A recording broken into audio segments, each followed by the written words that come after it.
Welcome, friends. It's another Tokenomics podcast episode, and I'm here today. No Mishka, no Anton, a very special guest. I've got Mike Rubinelli, the Chief Gaming Officer at Wax. Welcome to the podcast, Mike.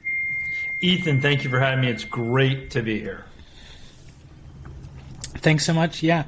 So I'm really excited to have you on, to have on anybody with a career as illustrious as yours.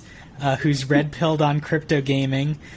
Before you give a little bit of an introduction, I mean, just going through some of the places that you've been, EA, Midway, THQ, Take-Two, Disney Playdom, and Kixeye. So your career has spanned console, it's spanned Facebook Canvas gaming, mobile gaming, and now crypto. Midway, being from Chicago, is very near and dear to my heart. My dearly departed Midway. My only goal in crypto gaming is to somehow make enough money to figure out who owns Smash TV and buy the rights from them. So, anyways, with that completely unnecessary diversion, why don't you tell us a little bit about your background and some of the places you've been and games you've worked on? You know, I can answer that question about who owns Smash TV, and I have all kinds of insider stories about the creation of that game and the history. It's Mark Trammell, Eugene Jarvis, like that whole thing. If you ever want to rat hole on I do so much arcade lore and all the kind of the behind-the-scenes stuff, it is fascinating to a certain sect of people I know. I'm always riveted by it as well. Including if you take Smash TV and you look at the precursor to it, Robotron. You know, Eugene Jarvis talked about in a real simple terms as to why the game works, like you came to imagine. And then when he said that to me, it was just like it so struck a chord. Like it's so obvious the compulsion loop that he's built. Like. And it's just like they're brilliant people. We can talk about that at another time. So, so you know, hearing you talk about all the places I've worked, I'm like either I don't have job security and I hop around a lot, or I'm super old. I hope neither of those are true. But I like the label accomplished, and I think it's part of the industry. It's part of the industry to move. No one stays at one company forever. Yeah, we're not a work 35 years at IBM and then retire kind of generation anymore, are we? It's very much kind of on to the next bigger and better opportunity. And ironically, that's actually I saw that a lot at EA in my early days, where people were super accomplished, but the people that they worked for the jobs that they would want to take were also super accomplished. So it wasn't like, there's obvious career progression for me here at EA. They had to leave and go work at Sega or another kind of publishing group. And then you realize, like, wow, that person was really good. Let's get them back here. And so the running joke at EA was, you want to get promoted, you need to quit. Right. Because they'll bring you back at more money at a higher level, and that's how you get a promotion at EA. And so I think that is true at a lot of companies. And people will kind of job hop to find that next bigger, better opportunity. And sometimes it's at the place they were, but they had to leave for the other people to realize that. You don't know what you got till it's gone. Yeah. All right, so... you've recently made this move to Wax. Why don't we, I think part of what I'm doing with this podcast series is I think a lot of the colleagues in this audience are primarily free-to-play developers, maybe crypto curious and not as tapped into crypto gaming as you and I are. So why don't you first tell us what Wax is and what your role there is? So, as you said, I'm the Chief Gaming Officer at Wax Studios. Wax is a blockchain. We do not own Wax necessarily. It's like saying we don't own the internet. We are a layer one solution, and we utilize the Wax, which is built on the EOS-IO standard. And the reason why I think that matters, right? Because people say, well, gee, what's the difference between Polygon and AVAX and Dapper Labs and Avalanche and on and on and on? Like those are all Ethereum layer twos. And so they're always going to be constrained by what Ethereum can do. And Ethereum is great for collections, right? It's got, a lot of crypto whales live there. So people are like, oh, let's build on Ethereum because that's great. Ethereum is actually not great for gaming. It's actually terrible for gaming. And so when you hear about people like, oh, I'm going to support Avalanche or Polygon, it's like, good luck if you want to scale. and this is not meant to disparage, but we've seen this, right? We've seen sunflower farmers. We've seen kind of problems with the Bored Ape Yacht Club when they did their land sale, a couple weekends ago. The Ethereum fees, the gas fees, were through the roof.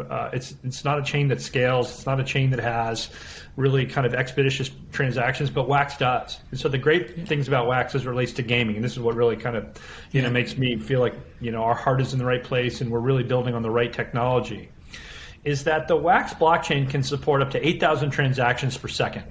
And consistently for the last kind of year plus has done over 20 million transactions a day, which is more than every other blockchain in the world combined. Wow. Like, it's all about high levels of transactions, right? It's expeditious. It's very rapid to resolve. When you have surge pricing and you have limitations, it's fine if you've bought a CryptoPunk, you'll get it in 3 days. Like, okay, it doesn't matter if I have it today, but in gaming, right? If you just lost, a match, CS:GO, Valorant, pick your head-to-head or player versus player game of choice, and you want to win, the natural gaming instinct is, I'm going to go out and buy the BFG 9000 right now. I'm going to jump back in right now, and I'm going to blow somebody's head off right now. Like, it's all about now. Like, I bought this, I want to upgrade, I want to progress, I want to win, I want to do whatever. And so, Wax, we have fairly instantaneous, resolutions, because like I said, to transactions, because we can process it up to 8,000 transactions a second. I think most other chains are kind of 500 to 1,000 transactions per second. And when we say transaction, we mean really kind of an update to the ledger, right? You're changing the memory. And that's what we do. We can't count a server-to-server handshake as a transaction. So real meaningful things that we can do. And it's really like Wax is purpose-built for gaming and the impulse nature, the compulsion that gamers have. Wax can service those entities, and we can scale. We have 13 million Wax Cloud Wallet owners. We can scale, a gamer experience, we think, a really, really long way and not kind of melt down at 100,000 DAU. Right. And so to give kind of a tangible... So Wax is it's a different layer one, right? Ethereum's a layer one, Solana's a layer one, Wax is a layer one, and it's purpose built for gaming and high transaction volume and scalability. Yep. And so what that might mean on a practical level is, let's say I have my game, and my game has heroes and health potions are a token. And so if I want to heal my hero, I have to spend a token to do it. If I'm on Ethereum, one, that transaction is going to be really expensive in terms of the gas fee just to heal my hero. But two, in game, so let's say I've even moved to Polygon, which in game, I'm going to have to do something to mask the transaction time, right? So someone will say, we'll tap a button, and it'll say healing hero, and like there'll be a spinner, and maybe you'll fictionalize it like they're going to the hospital, or the spell is casting, and then some number of seconds or minutes later the transaction will complete, and they would be at their full health. And having a layer one with higher transaction volume, transaction speeds, more processing power and capability, you're saying if you're on Wax, it'll behave like a game that you're used to, which is like press the button and the thing happens. Right. And you're not doing... I know that on the game that I'm working on Legendary Heroes Unchained, we have a lot of thought into... And this isn't that different than just thinking about the normal client-server interactions of a mobile game, right? You have to do this sort of stuff in some way anyways, but it is amplified, and we do think about, well, how do I design my game so that as little as possible is happening on-chain? And if I understand what you're telling me, you'd say, well, Ethan, if you were building on Wax, you wouldn't have to make those compromises, right? Yeah, that's exactly what I'm saying. And we advise people to, again, traditional game developers, like, look, do as much stuff in the client as you possibly can, set up your own back end. But when you want to go and you want to update the ledger, when you want to change that memory footprint, be smart about it, but also understand that, that is where the kind of classic gaming experience can fall down, right? So the way that this space wins is that if you have an experience that is better than what they're currently doing, right? we always say we want to build the best games possible that just happen to utilize parts of the blockchain, the best parts of the blockchain. We don't say, hey, come play our game on the blockchain, and compared to other blockchain games, it's really good, because that's not going to get mass adoption, right? Yeah. That's going to get you, adoption of people that are playing existing pay-to-earn experiences, but that's not what you want. You actually want to speak to the 3 billion gamers in the world, not the, call it 50 to 100 million, P2E gamers. Right. And so you want things that look and act and function like a traditional experience. So if we take your health potion example, like in a free-to-play game or in a mobile-based game, you go to the quote-unquote store, and you click buy health potion because you want to use it. But on the blockchain, if the free-to-play potion is a fungible token or non-fungible token, you're like, I want to go to a secondary market or an exchange and buy it, and maybe you get it right away, or maybe you get it in 3 days. Mm-hmm. And it costs you $1 to buy it, but it costs you $50 in gas fees to actually purchase it. Like that's just non-starters. Those are things that just don't work.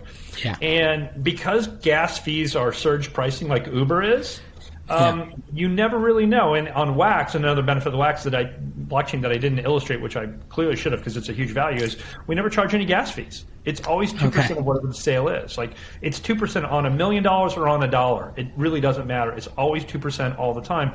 So everything you're buying and selling is at a margin that you can calculate. You don't have to go, well, I hope the chain isn't congested, right? I hope the surge pricing isn't surging against me, right? Like there's all these things that are, when you go to transact on these other chains that are Ethereum based, you just don't know. Whereas Wax, you always do know. Right. And you bring up a great point in terms of, when you talk to the traditional gamer, you don't want to educate them like, oh, you need to learn what withdrawal means and deposits, and you need to understand block emissions, and you need to understand deflationary measures, and you need to understand tokenomics and ICOs and IDOs and IGOs and IEOs. Like right away, you're like, wait a minute, I'm lost. I just want to show up and play. And you're telling me I have to hold this whole new lexicon that is basically FI terms, right? If you will, because we're guilty as a sector of this gaming world of speaking to ourselves. And that on Blockchain Brawlers is something we very much did. Like we don't talk about wallet, we don't talk about withdrawal, we don't talk about deposit, we don't talk about any of these FI things, even though Blockchain Brawlers is this very highly optimized gamification of decentralized finance moving towards a PvP based experience.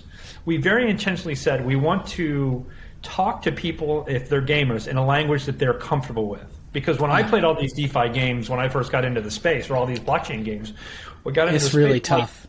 It's really hard. That's a high bar. I'm like, I was going onto YouTube watching videos of how to set up my wallet and what does a wallet mean in this term. Like, don't I have in-game inventory? Well, you really don't. But wait a minute, I'm so used to it was like I was. It's really tough.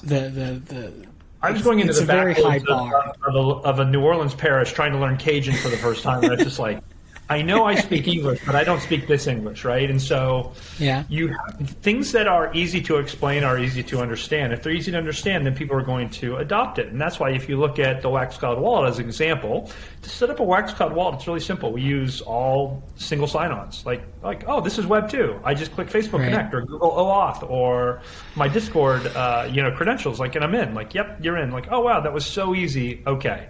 And because of that, we've gotten, like I said, 13 million users using the Wax Cloud wallet because it was just so simple. And that kind of simplification and easy to digest is super important if we're going to bring traditional gamers from free-to-play into the P2E space. Yeah, this all, I mean, the way that you're describing Wax, it plays very much into what my hypothesis is on the space, why I red-pilled, is that having come from free-to-play and having a very successful mid-core free-to-play game in Legendary Game of Heroes that I was a part of, I saw what it's like inside of a game that's doing many, many millions of dollars per year. That game did over $250 million in revenue is the public figure from 3 years ago at this point. Yeah, fantastic. And my hypothesis is, well, Legendary, Game of War, all these free-to-play games are Lords Mobile, State of Survival, any of them. They're digital economies with currencies and assets.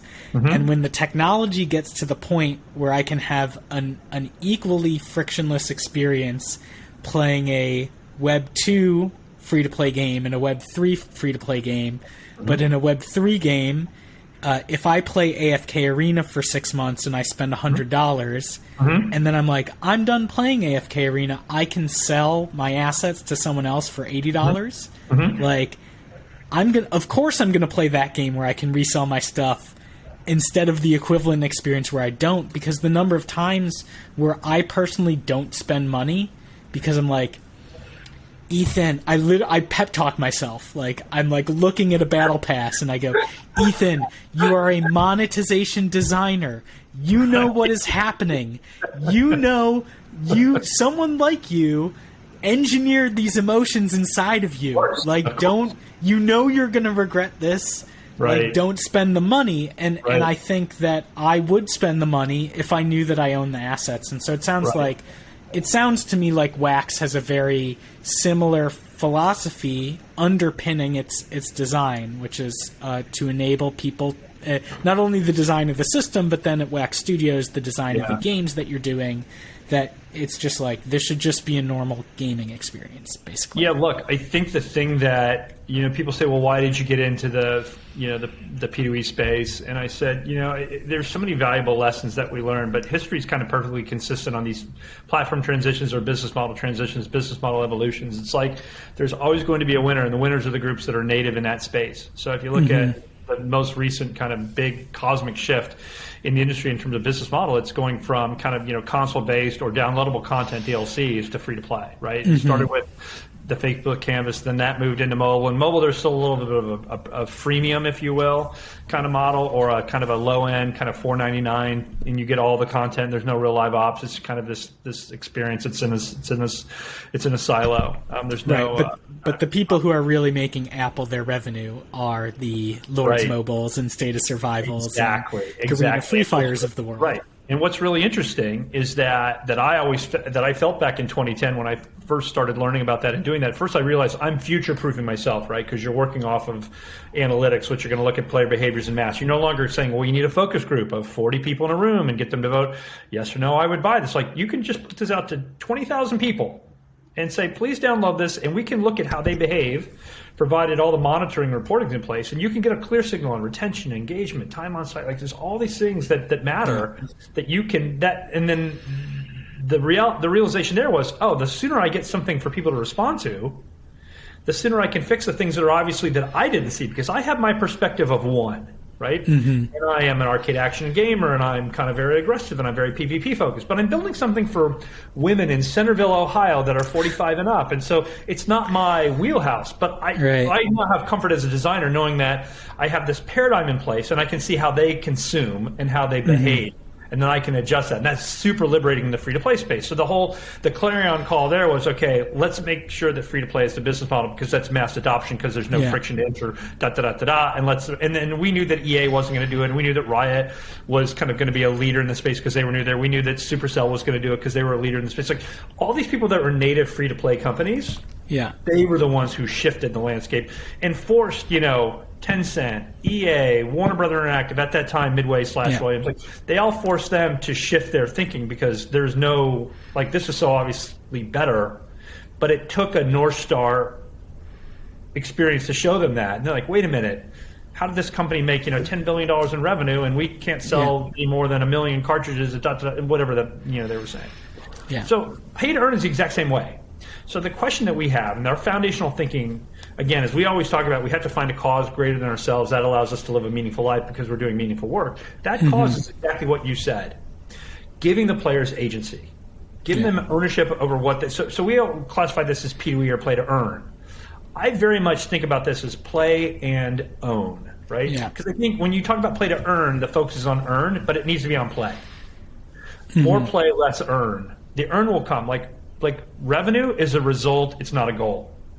And that's a really important thing to point out, is that we don't ever look at player revenue as our goal. They're like, how are you making me more money? I'm like, my goal isn't to make you more money. My goal is to give you a game you want to play for 2, 3, 4, 5 years. Yeah. The money will come if we do our job making a really fun, engaging title. And that's what drives us. The earn part will be the result, but it's earned because you're owning what you have. And you said I think a really important distinction is you said, well, I want to quit. I know I can sell myself for 80 cents on the dollar. What we're saying is when you outgrow things and you no longer need them, you can still keep playing. And now the bottom of your inventory levels you're putting into a market, or you're giving to a friend of yours that now it took you 3 months to earn whatever that kind of starting level weapon is. I'm making it up. And now you're 6 months in, but your friend wants to play, and they're 6 months behind you. You're like, no, I'll help you catch up by 3 months. I'll just give this to you because I own it. I can do with it whatever I want. I can trade it. I can sell it. I can, disassemble it. I can break it down materials. I can sell them. But I own those things. I have agency. I have ownership. And that is in creating a player-to-player economy, or a participation economy, as we refer to it as, is so unbelievably powerful. And we know that this is the way the world is going. And we at Wax want to lead that change. That is our charge. That's our inspiration. In giving back to the players, that's the cause that is greater than ourselves. And that's what really drives us. And that's how we think about, that's how we're wired. And again, sort of the last comment on all of this is that we want to build games that are really fun to play, that just so happen to have those things in them. Because what you have to do is you have to convince all those people to stop doing what they're doing, and you're going to have a play experience that's just as good, but now there's this whole economic consideration that actually puts it over the top, and then that's how you tip the behaviors in your favor. Yeah. I can't remember if I've said it on this podcast series before, but the way I think about the difference between play to earn and play and own is the, or play and earn is the one I'm using. Yeah, like Splinterlands, right? Basketball as a sport is a play to earn game, right? There are some portion of people involved in the basketball ecosystem who make their living at it. Some of those people are the stars who are making millions and millions of dollars. Some of those people work in management in the clubs. Some of those people do laundry for the team. Some of those people sell concessions. There is a portion of people who make their living from the sport of basketball. But if you look at all people who are involved in playing basketball or any sport, it is much, much bigger than the people who are making any money, let alone superstar money on it, right? Yeah, it's people playing it in rec leagues. It's playing it in a pickup game during lunch at work. It's playing it at school during recess. The game of basketball is much bigger than the economy of basketball. And I think, League of Legends is the same. There are very few people who make their living from League of Legends compared to the number of people who play it for fun. And I think that play and own games or play and earn games are going to be the same thing. Just because a game has the capacity for people to generate revenue from it doesn't mean that the majority of people who are playing it are going to. You have to make a game that's fun first and that people want to play. Yeah. And I feel like I can't shout at my free-to-play colleagues enough. We know how to make digital economies. That is what we do. Why are you so resistant to these ideas? It's so powerful and it's so hard. And I'll tell you, so I'm really active in the Discord community on Blockchain Brawlers because, first of all, I want to connect to the community because I'm a very social person in that regard. But the overarching comment when, say, maybe the token or the NFT values go down as they're one to do because they yo-yo all over the place. Yeah. We made a big kind of balance change where there was an exploit in the economy that we didn't see that we had hoped was going to kind of rear its ugly head, and it did. And people are coming in oh, now I'm losing money, and what are you going to do to fix this? I'm like, I'm actually not going to do anything to fix it because my job isn't to make me money. They're like, but I've lost money. I'm like, well, how? Have you sold it at a loss? No. I'm like, so you're actually not making money as fast. They're like, right. So your ROI went from 15 days to 40 days for you to, right. And that's 2.5 times as long. I'm like, right. But what other, what other, kind of investment vehicle do you have where you get all your money back in 40 days? Well, none. Right. But that's not the point. The point is you made it worse. So what are you going to do? The whole conversation revolves around the monetization aspect and the income piece, because that's what those paradigms have conditioned players to focus on. And that is so wrong, and that is so backwards. And it is super unhealthy because when you have players, all of them, show up to do the same thing every day for the same reason with the same expected outcome, then all you've done is create this optimized race to the bottom. And so people go, gee, why is this cratered? It's well, there's nothing else to do. And everybody does the same thing for the same reason with the same expected outcome. So you have to give them deep, meaningful gameplay choices. You have to give them things that are interesting that are unknown. Like uncertainty drives us forward in life, and in gaming particularly. Uncertainty as a game design construct is very well known. It's very powerful. But actually, these players of these games are gamblers and speculators. They're not gamers. And so uncertainty actually works against you. They're like, nope, I want to know what my ROI is. I want to know how to optimize my return. I want to make as much money as quickly as I can. Now, the money and the DeFi stuff is all well and good. The problem that pay-to-earn games have, though, is that there's been so many projects that have been just disasters.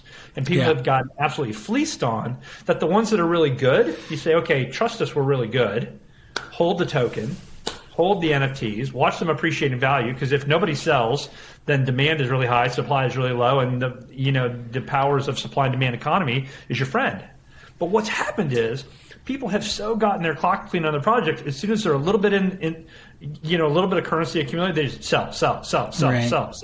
And when there's massive sell pressure, and there's the economies of the sinks and the faucets aren't in alignment, then things go down. They go, oh, look, everything is going down. It's like, well, right, you're not holding. You're selling as fast as you can. Well, I'm selling as fast as I can because these 4 other projects, I got my ass kicked. It's like, but that's not this project. They're like, right, but I have to make up for those other projects. So there's this whole downstream effect that, and again, because the focus is singularly on making money, which is super, super unhealthy. Yeah. So we've mentioned Blockchain Brawlers a couple times. You said there's Wax the blockchain, and then there's Wax Studios, and it sounds like Wax Studios is the game development and publishing arm of Wax. Is that correct? That's correct. Yeah, that's correct. Got it. So tell us. I know you guys have had. Wax has, yeah. Go ahead. I'm sorry. Go ahead. Oh, I know that Wax has had a big success recently. I saw some big success headline on Blockchain Brawlers minting and the release of the token. And that's actually how we got connected. I made kind of not a snarky as much like a little snark. I'll say it was a little snarky of a commentary, and someone was like, "Oh, Mike, what do you think of this?" But why don't you tell us a little? What did I say? Oh no, someone just tagged you, and then I messaged you and said, "Hey, come on the podcast. I want to talk to you." Yeah, of course. Why don't you tell us a little bit about what Blockchain Brawlers is, which sounds like it's an internally developed title. It is. It's first party all the way. Yeah. Got it. So what is Blockchain Brawlers, and tell us about the success you've had so far? Can we start with what your snarky comment was? Because I always like to learn. I don't look. Right. When people disagree with me, I take it as a moment for me to understand why. I don't feel attacked. I'm like, I approach disagreement with a healthy curiosity, which means that I either didn't get to you or message something correctly, and so I always like, how can I get better? I'd love to know what that comment was if you remember. I'd love to know too. Let's see if I was a total jerk or if I was kind of nice. Okay, this is what I said. Anyone playing Blockchain Brawlers looks like they're putting up impressive figures on the GameFi side, and this was based on a headline of $357 million in volume in the first week. Trading volume. And right. I said, I've only looked at one video so far, but this looks like, right now, it's not that different from an early Do Quest-style Facebook canvas game circa 2012, but with tokens as a reward. Is there more here than meets the eye? Right. So that was my commentary, was like, really impressive launch, great trading volume, the game looks very early. Am I missing something? Should I buy in and play this game and discover more? Or is that where they are in their development cycle, and they're going to keep adding features over time, and in a year I'll look at it and be impressed? By the way, first of all, I think your comments were very fair and maybe a little bit complimentary. Like, I don't even think this holds up to a early Facebook canvas game in 2012. Like, I put out Avengers Alliance in 2012, and it was an incredibly deep and sophisticated game with a ton of design and just monetization loops for days and days, and really well done. Like, I don't think we were even up to that standard. So the fact that you compared, I got my year wrong. I'm trying to think of like, how early was it? 2009 was Super Poke and Own My Friends and Parking, whatever the heck Parking that was. Wars. Yeah. Parking Wars, right, and on and on.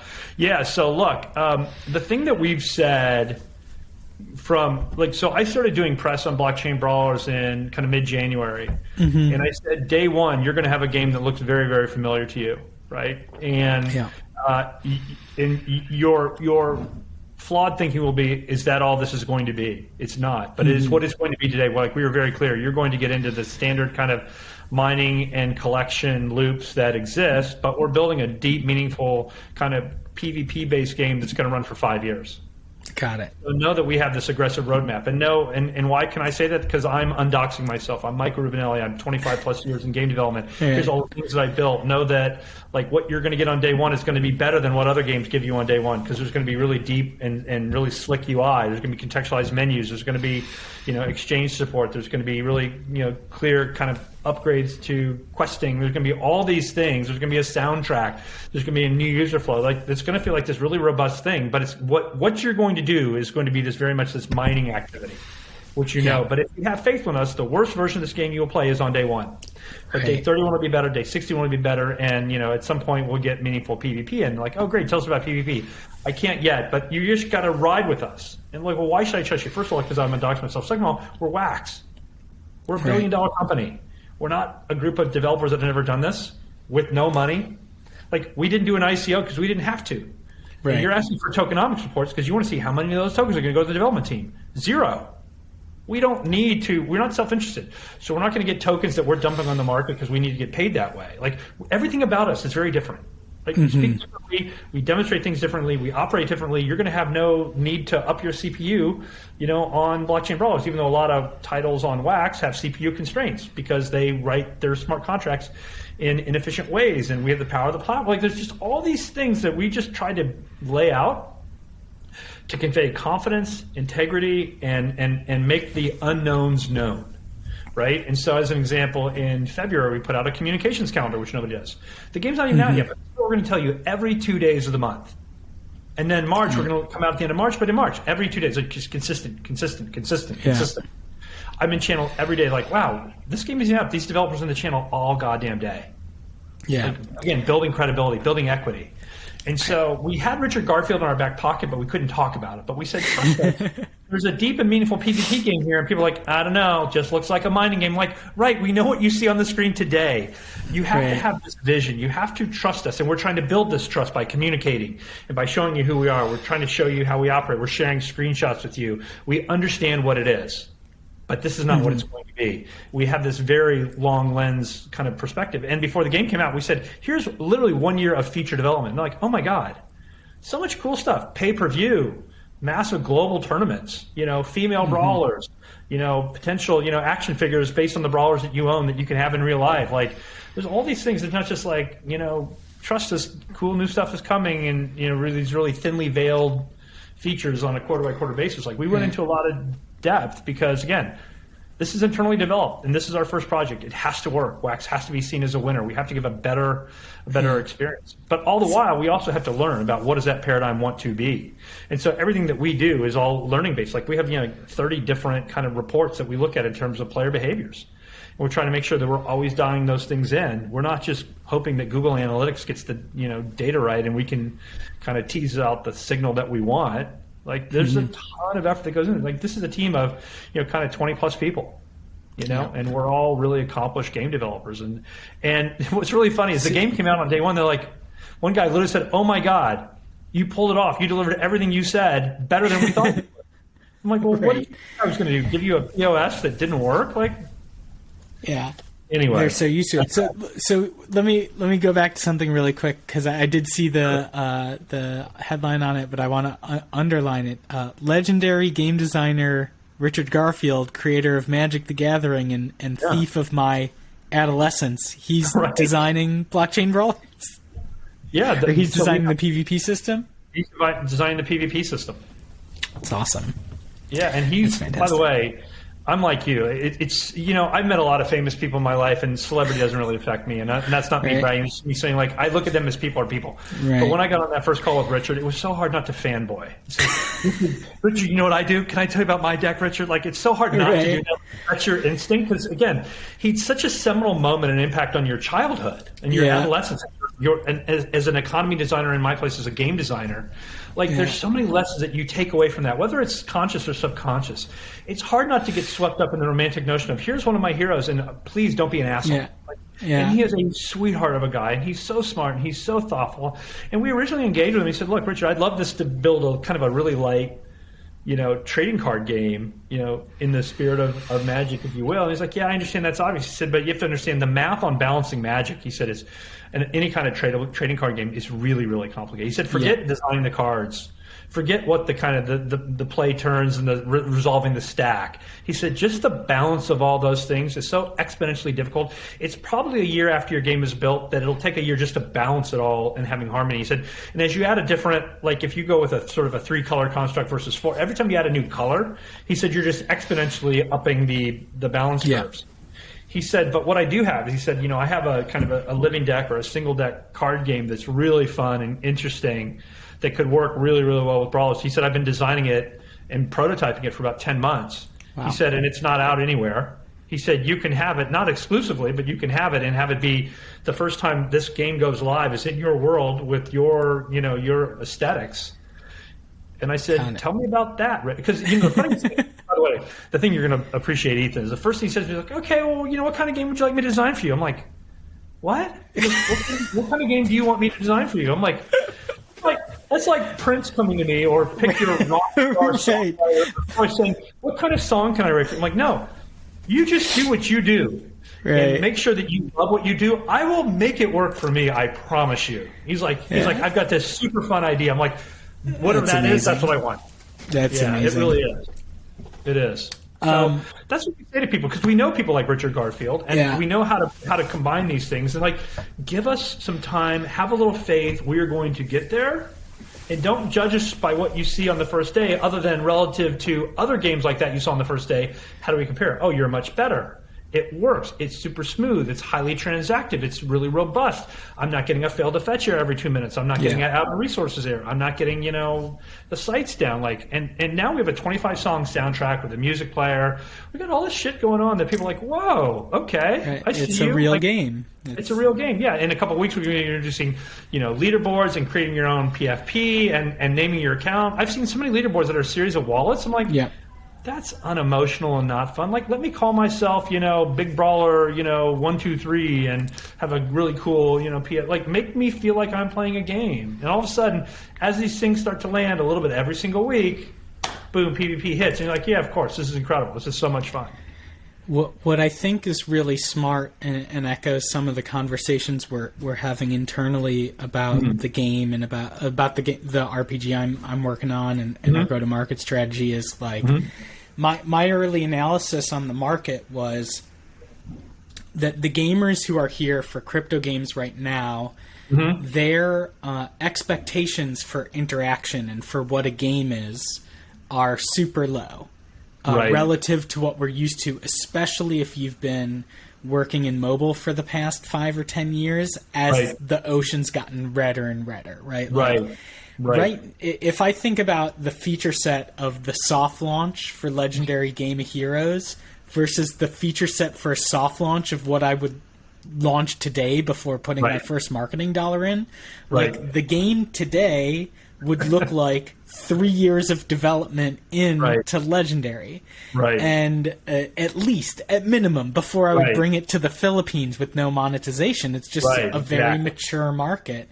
Exactly. And I think that if you took that same mindset, if I started a crypto game today and I spent 3 years building it before releasing the soft launch, I'm going to lose to someone who's doing what you're doing, which is launch early with very little there, launch with something of quality and with a roadmap, and then set your expectations and hit your expectations over and over and over again.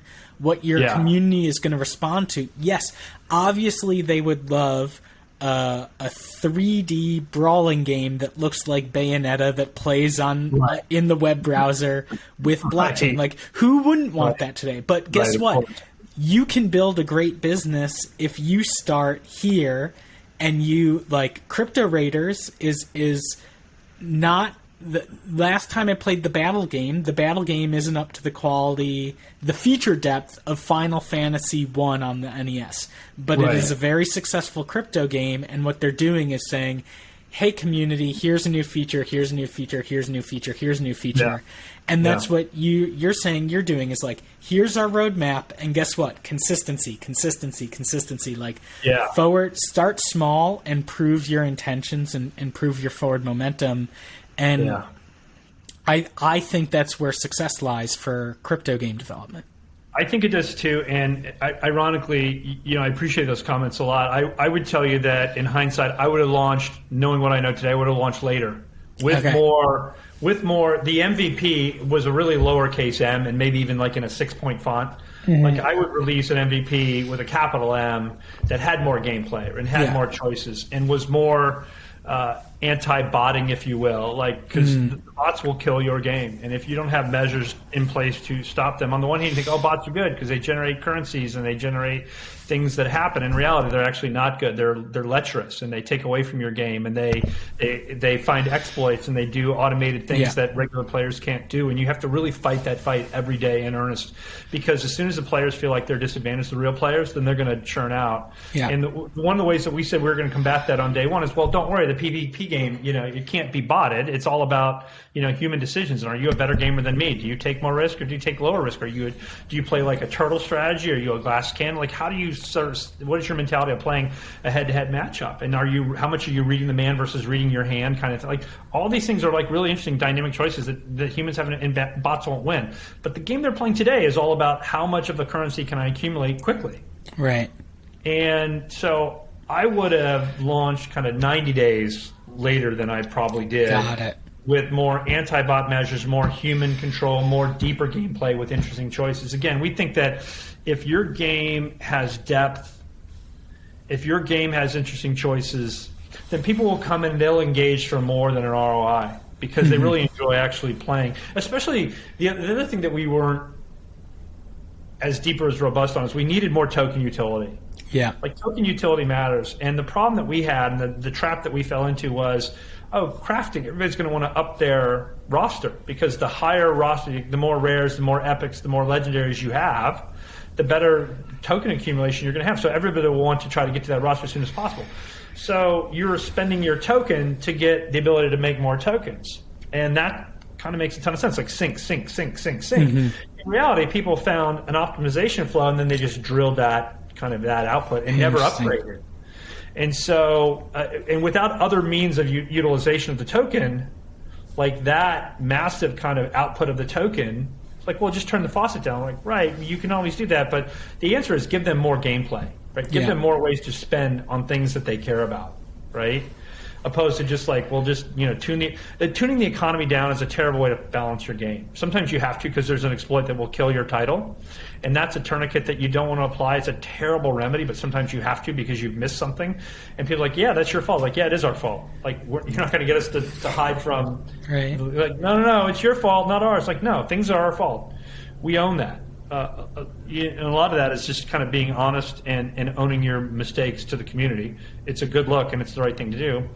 But also, it's kind of a maturation of this is how live ops works. And sometimes you put an A/B test that gives you a signal. Sometimes you don't A/B test, and you make a product call that's the wrong one. And when you miss it, own it, fix it, and move on. You're going to get a lot more credibility and a lot more kind of equity with your community when you're very transparent and authentic with them.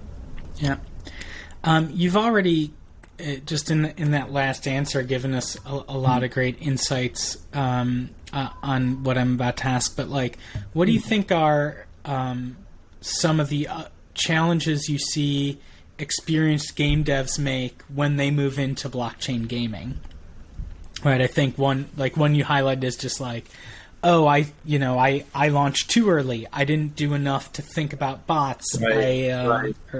We're now experienced how painful it is. Like the monetary aspect of it amplifies the pain in the audience of tuning down the economy. These are already great lessons for us, and I'm wondering what some of the other challenges other game devs will make as they move into blockchain gaming.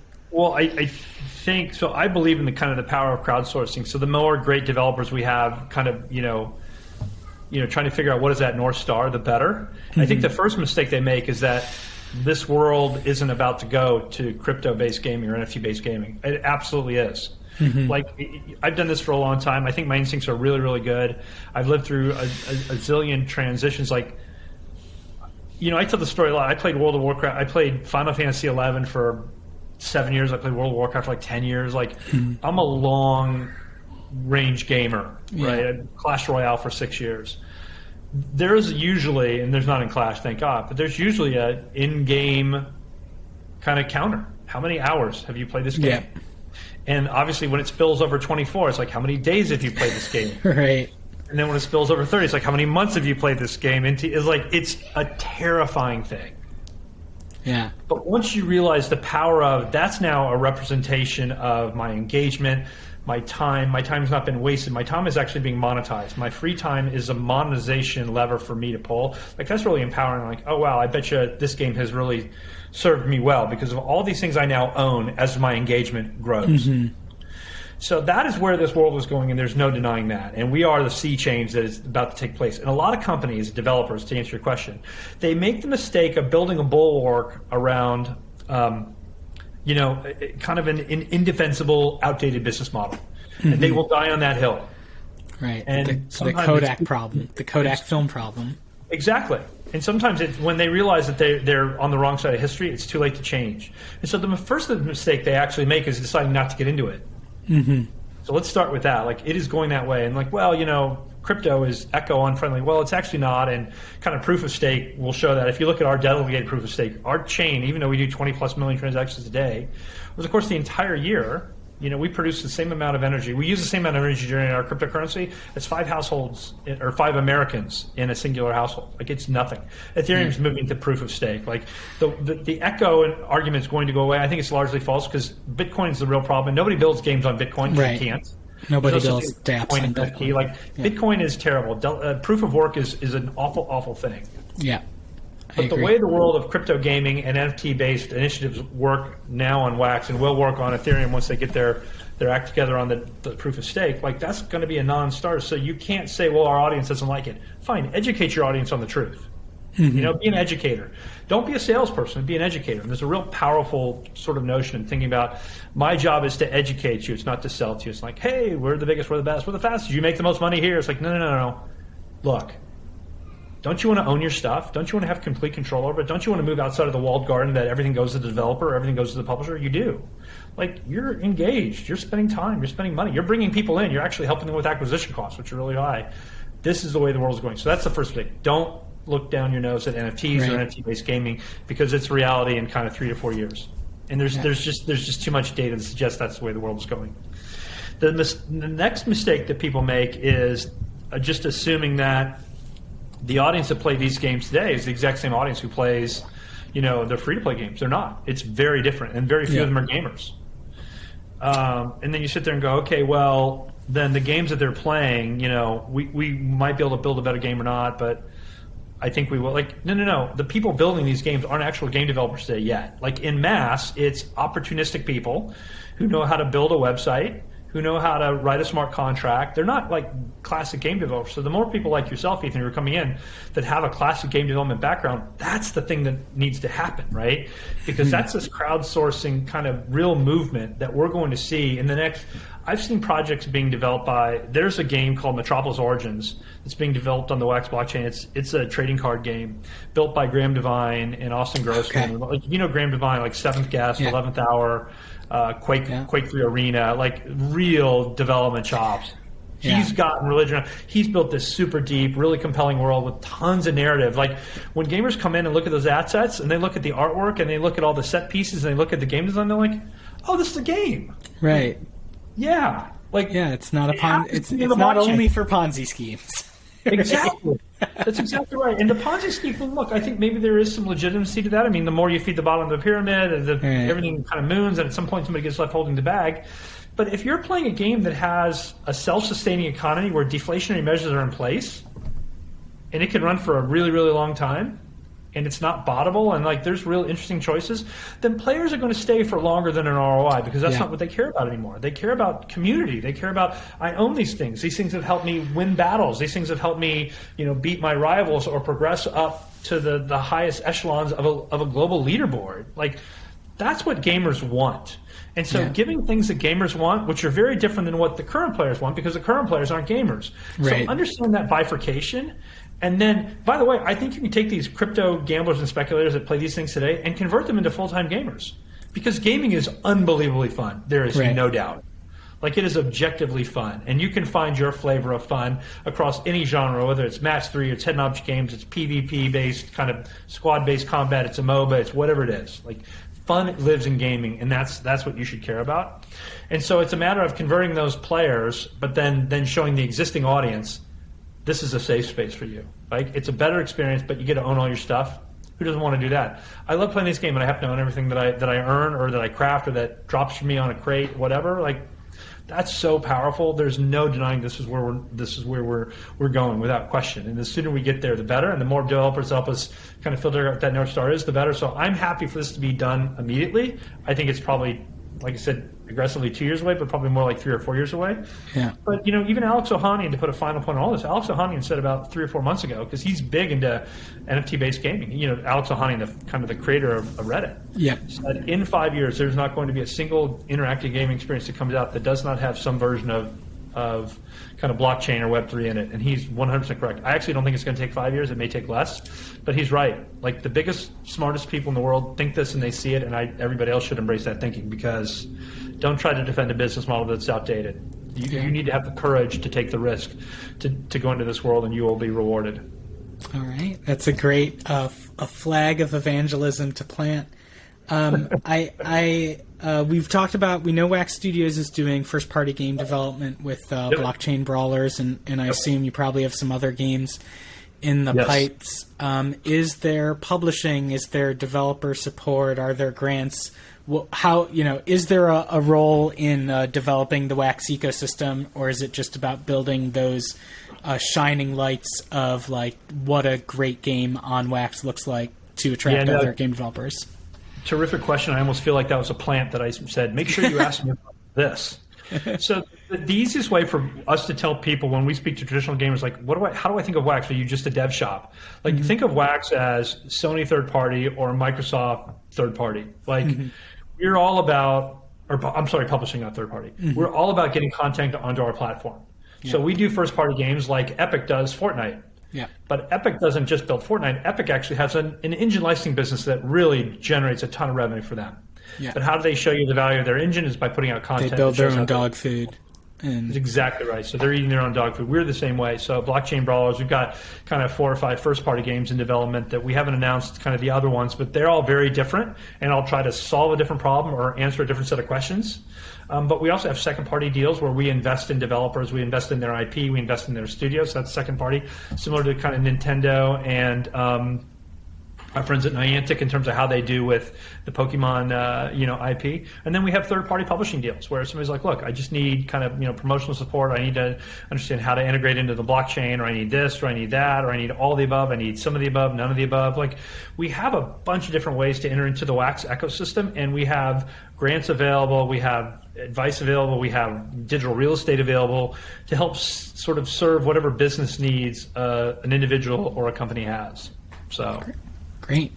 And just to close out this fantastic interview, how can people reach out to you? What's if they want to build games on Wax, what's the best way to start? Yeah, it's super easy. You just contact partnerships@wax.io, and we will get you into the funnel, so to speak, and we'll meet with you. We'll talk to you about what you're doing.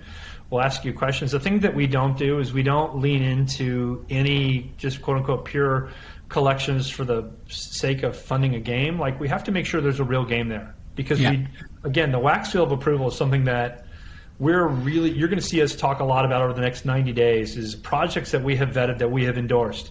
And sometimes we're the publisher of record, and sometimes we're not. Sometimes we're just saying, look, this is something worth spending your time and energy on, because we feel like providing, again, a safe haven for players is really, really important. So this Wax seal of approval, if you will, is something that we're going to put on a lot of titles that we've kind of personally vetted. The developer's real. The game's a ton of fun. There's real thoughtfulness in the economy and the depth and gameplay choices. These guys have incredible vision for where this wants to go over the next 2 years. Like, you have our blessing. Feel safe. And we want that to be a bit of a beacon. If you don't see that, you should maybe question whether you want to invest your time, which is your most valuable commodity in your life, whether you want to invest your time and or your money in this project. Absolutely awesome. Well, if you're out there and you've been inspired by Mike's message, reach out there. learn more about how you can develop great games that are not scams but have real deep gameplay, fun choices, and sustainable economies. Ethan, Mike, let's do this again sometime. Yeah, this was absolutely. I would love to. Thank you so much for coming on the podcast. I've really enjoyed the past hour. Thank you for having me. It was great. All right.